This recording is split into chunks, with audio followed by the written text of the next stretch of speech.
Hey everyone, so let's talk about something really important for anyone working with AI, evaluation. You know those numbers that look amazing on paper? Well, we're going to explore how those impressive metrics can sometimes quietly lead you completely off the rails. Let's get into it. I love this quote because it just nails the problem, right? It's not usually that the data is bad or that you messed up the test. Nope. The real danger, it's in that moment you get the numbers back. That moment of interpretation where it is so easy to look at a great number and draw completely the wrong conclusion. So you really have to ask yourself this question. Are your numbers telling you the whole story? Because if you misread them, you could end up shipping an AI that totally fails a huge chunk of your users. Or you could waste a ton of time and money fixing things that aren't even broken, while the real problems just get worse. All right, so here's our game plan. Think of this as a detective's casebook. We're going to uncover 5 of the most common traps that even the smartest teams fall into.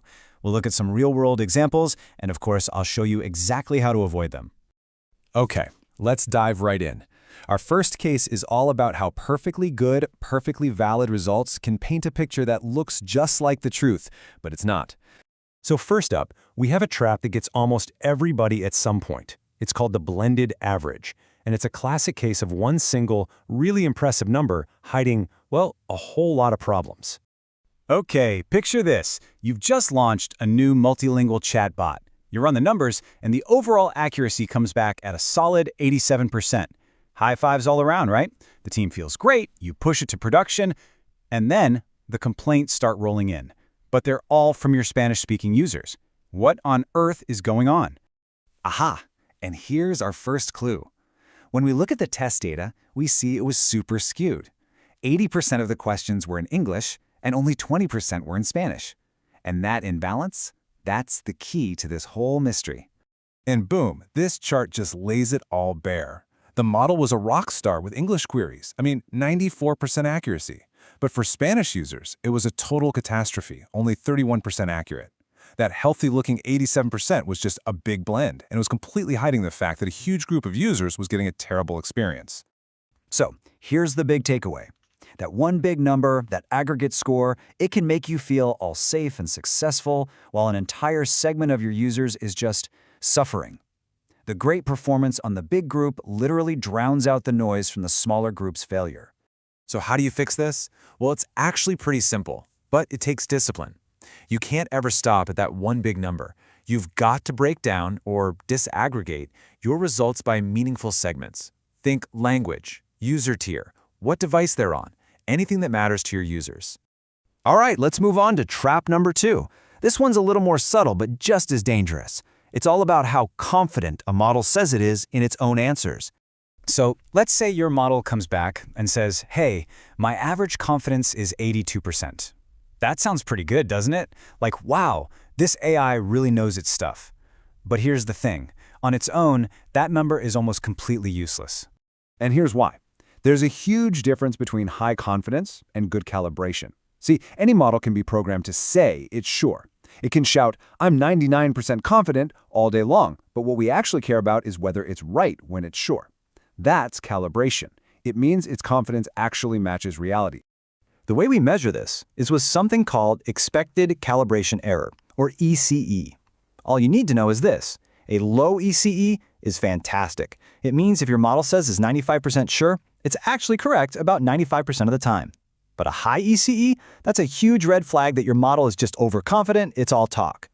So, the fix here is crystal clear. Don't just report average confidence, that's a vanity metric. If you want to know if you can actually trust that confidence, you have to measure and report its expected calibration error. Okay, on to trap number 3. This is a super common one, especially when you have different teams working in silos. It's this simple but really dangerous idea that if the system is up and running, then it must be working well. Yeah, this really separates the two ideas. On one side, you've got your infrastructure metrics, things like uptime and latency. That just tells you the lights are on and someone's home, but it tells you nothing about what they're saying. On the other side, you have quality metrics like accuracy and helpfulness. That's about the content of the answer. You can have a system with 100% uptime that is giving 100% wrong answers. So here's the deal. Uptime and quality are just two totally different things. They're not even in the same category. If you're celebrating 99.9% uptime and calling that a win for your AI, you're creating a massive blind spot. These two things have to be talked about separately. Period. Now for trap number 4. This one is everywhere in modern AI, especially with systems that use something called RAG, or Retrieval Augmented Generation. All that means is it's an AI that first goes and looks stuff up in a knowledge base and then uses what it found to write you an answer. So you can think of it like a two-step process. Step 1, it has to go find the right piece of information. Step 2, it has to write an answer based only on that piece of information. And right there, you have two places where things can go wrong. So here's the trap. Teams get really focused on measuring faithfulness. Basically, did the AI make stuff up, or did it stick to the source document? Which is good, but what if the source document it grabbed was from 2005, or just flat out wrong? The AI can do a perfect job generating a faithful answer that is still completely factually incorrect. And the fix, as you might guess, is to test both parts separately. You have to check, 1, is it finding the right information? And 2, is it creating a good answer from that information? If you only test one half of that equation, you're leaving yourself wide open to failure.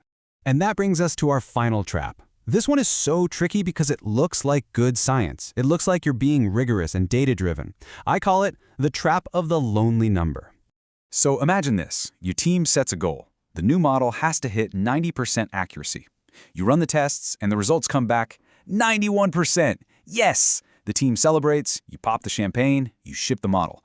But wait a second, what does 91% actually mean? Compared to what? See, that's the question that blows this whole trap wide open. A number all by itself, in isolation, is meaningless. It only gets its value from the context, from what you compare it to. And these are the kinds of comparisons you need. We call them baselines. Like, is your 91% better than just guessing randomly? Is it better than a really dumb rule, like always predict the most popular answer? How does it stack up against a human expert? Because without that context, your 91% could be an amazing breakthrough, or it could be barely better than flipping a coin. So the rule here is incredibly simple, but it's also incredibly powerful. Never, ever report a performance score all by itself. Always show it next to relevant baselines.